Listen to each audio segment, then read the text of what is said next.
Yes, another great chapter from the great Furadante.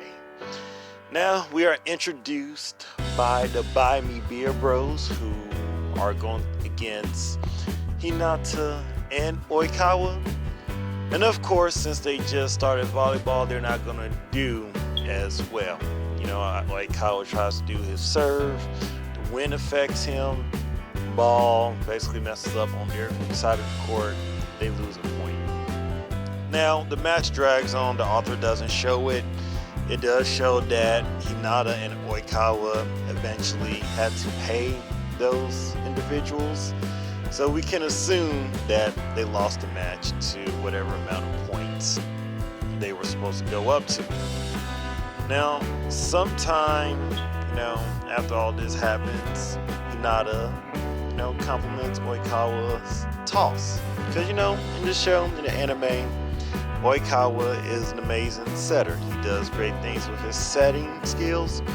And Hinata is always overjoyed by Oikawa's greatness as being a setter. So, of course, during their discussion and talks, Oikawa asks Hinata if it is hard to start again because of him playing indoor volleyball for so long and moving and transitioning over to beach volleyball.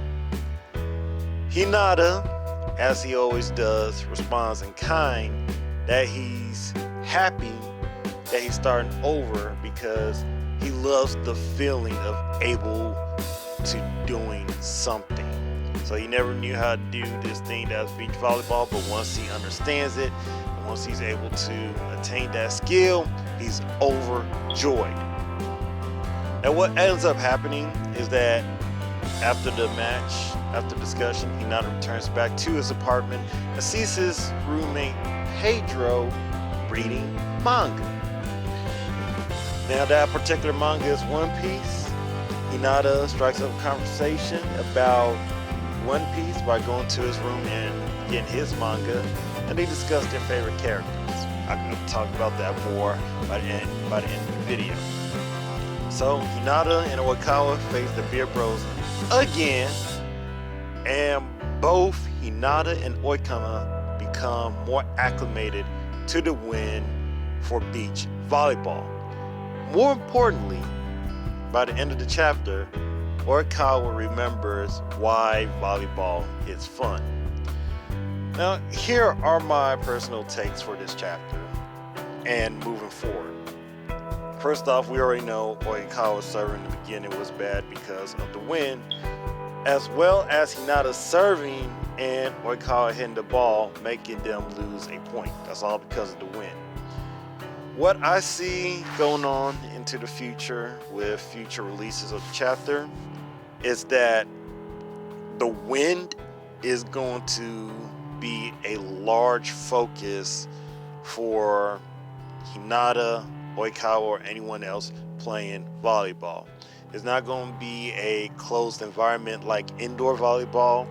You are going to have to take into account how the wind will affect your playing style. Now, later on, I've noticed that when Hinata was discussing with his roommate Pedro about anime and manga, the author puts in a flashback from the past to, illustrate current moments in that time period of Hinata talking to his roommate Pedro.